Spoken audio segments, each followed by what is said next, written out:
Histobiograph. 6 queens. 1 merciless king. A court cloaked in shadows, where whispers of love concealed treachery, and secrets vanished with the executioner's blade. What unseen forces shaped the destinies of Henry VIII's wives, and whose truth still lies buried in history's ashes? Uncover their saga, a tale of ambition, betrayal, forged in the fires of Tudor England. Dive into this spellbinding epic with us, and don't miss our next series, where we unravel the untold story of each queen, starting with a woman whose fire reshaped an empire. Subscribe now to join the journey. In the shadowed halls of 16th century England, one monarch's unyielding ambition carved a legacy through passion, power, and blood. Henry VIII, a king of unmatched charisma and ruthless will, ruled a nation teetering between medieval traditions and a new era of global dominance. His quest for a male heir, divine favor, and absolute control reshaped England's church, crown, and soul. At the heart of this turbulent reign stood 6 women, each a queen, each a story, whose lives intertwined with a man whose desires could elevate or destroy. From royal courts to grim scaffolds, their tales of love, betrayal, and sacrifice defined an age. Some wielded influence that echoed across centuries, others fell to the king's wrath, and a few outwitted fate itself. Join us to unravel the intricate saga of these queens, women who defied, shaped, or perished for an empire, leaving secrets that still whisper through history's pages. Catherine of Aragon was born for greatness. The youngest child of Spain's Catholic monarchs, Ferdinand and Isabella, she grew up amid the Reconquista, where her parents forged a unified Spain through conquest and faith. Raised in the opulent Alhambra, Catherine mastered Latin, theology, and diplomacy, her education rivaling that of princes. At 3, she was betrothed to Prince Arthur, heir to England's Tudor throne, a pact to cement an Anglo-Spanish alliance against France. At 16, she sailed to England, her dowry glittering with gold, her heart steeled for duty. Their marriage in 1501 was a spectacle, but 5 months later, Arthur's sudden death from illness left Catherine a widow in a foreign land, her future uncertain. For 7 years, she endured near poverty in a suspicious court, her status as a political pawn waning. Yet she refused to return to Spain, insisting her brief marriage was unconsummated, her destiny tied to England. When Henry VIII, Arthur's vibrant younger brother, ascended at 17 in 1509, he saw in Catherine not just a princess but a symbol of legitimacy. Defying advisors wary of Spain's fading leverage, he married her, drawn by her intellect, grace, and the prestige of her lineage. With papal dispensation, Catherine became Queen of England, a diplomat as much as a consort. She negotiated treaties, rallied armies during Henry's wars, and won the people's love with her piety and charity. For over 2 decades, their court was a beacon of chivalry, with justs, masks, and feasts that dazzled Europe. But cracks emerged. Catherine's pregnancies, 6 and 9 years, brought heartbreak, miscarriages, stillbirths, and infants who died young. Only Mary, born in 1516, survived, a fierce daughter but no son to secure the Tudor line. Henry's obsession with a male heir grew, fueled by fears of civil war and a belief in divine judgment. He turned to scripture, claiming Catherine's union with Arthur cursed their marriage.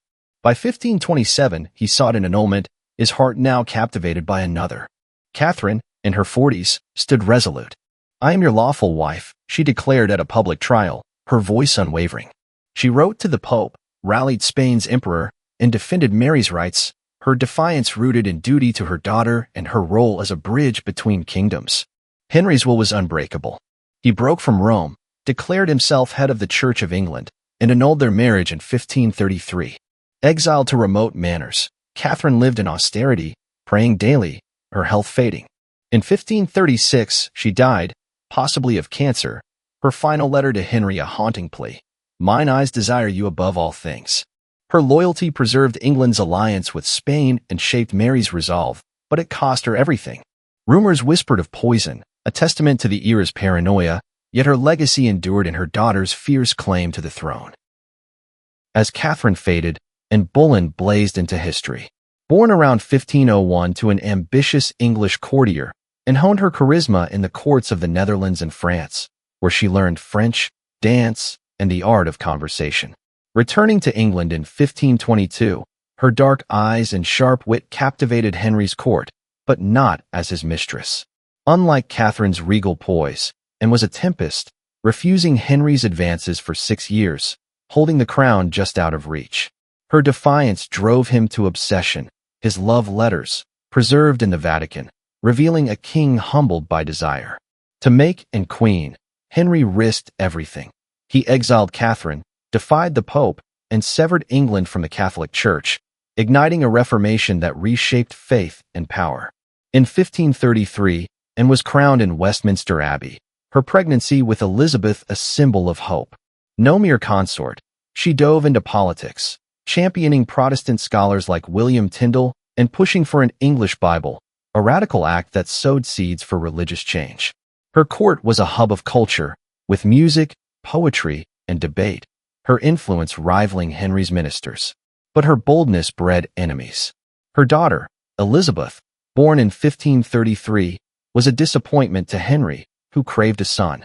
Miscarriages followed, each eroding his patience. By 1536, rumors, fueled by Thomas Cromwell, her former ally, branded her a witch, adulteress, and traitor. Accused of bedding 5 men, including her brother George, and faced a sham trial, her eloquence no match for pre-written verdicts. In the Tower, Anne's composure stunned her jailers. She prayed, jested, and forgave her executioner, a French swordsman hired for precision. On May 19, 1536, she knelt, her final words a prayer for Henry. Her beheading was swift, her body buried unmarked in the Tower's chapel. Erased from court, Anne's legacy lived in Elizabeth, whose reign would fulfill her mother's vision of a Protestant England. Whispers of her innocence lingered, fueling debates that endure today. After Anne's blood stained the scaffold, Jane Seymour emerged like a quiet dawn. Born around 1508 to a modest Wiltshire family, Jane served as a lady-in-waiting to both Catherine and Anne, her demure nature a stark contrast to Anne's fire. Where unchallenged, Jane soothed, embodying the ideal of obedience Henry now craved. 11 days after Anne's execution, in May 1536, they wed, a union born of necessity rather than passion. Jane's mission was clear: heal a fractured court and bear a son. Her gentle influence softened Henry's temper, and she worked to reconcile him with his daughter Mary, restoring a sense of family. In 1537, Jane delivered Edward, the long-awaited male heir, at Hampton Court. England erupted in celebration, church bells ringing for days. Henry, tearful, hailed her as his true queen. Jane's gift was not just a child, but a fleeting unity, mending ties between king, court, and people. Yet triumph turned to tragedy.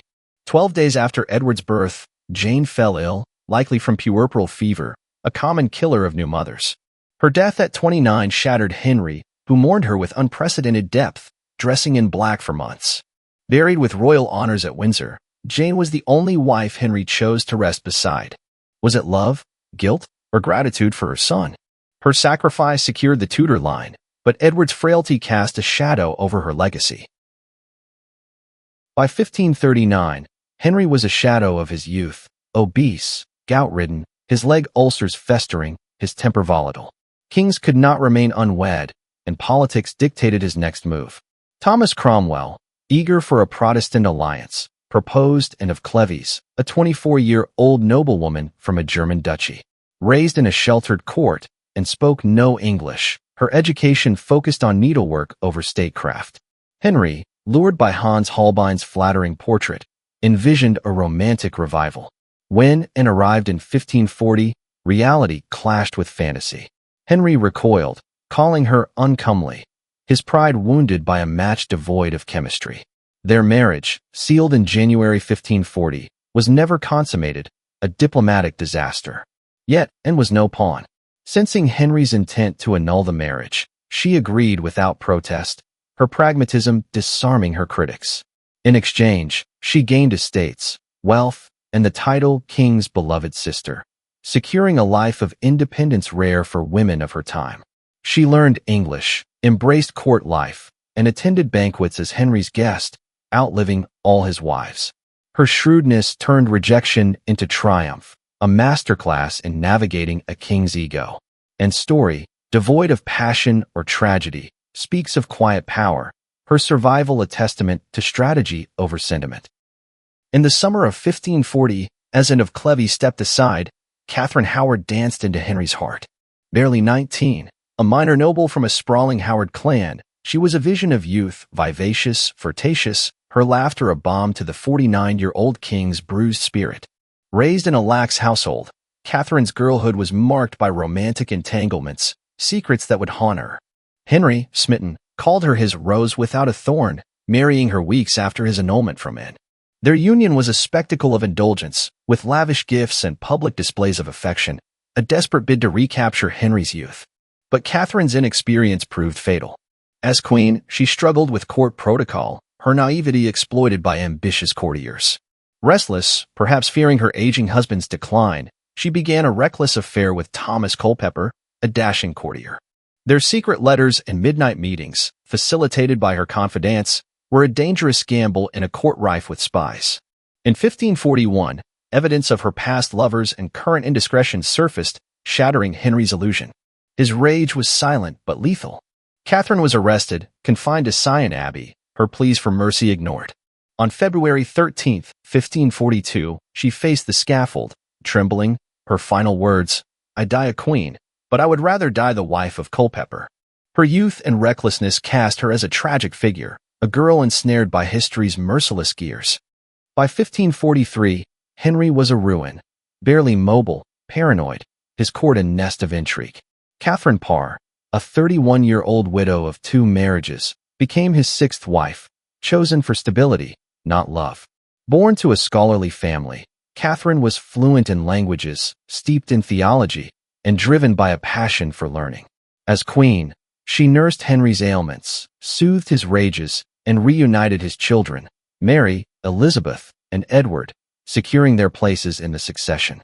Her intellectual court fostered debate and literature, her patronage shaping the education of Elizabeth, who would inherit her stepmother's acumen. Catherine's Protestant leanings, bold for a Catholic-leaning court, drew peril. In 1546, her enemies, led by Bishop Gardiner, issued a heresy warrant, accusing her of radical beliefs. Catherine's wit saved her. Kneeling before Henry, she claimed her religious debates were to ease his pain, not challenge his authority.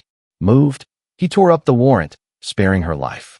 When Henry died in 1547, Catherine was free, later marrying Thomas Seymour, her true love, only to die in childbirth in 1548.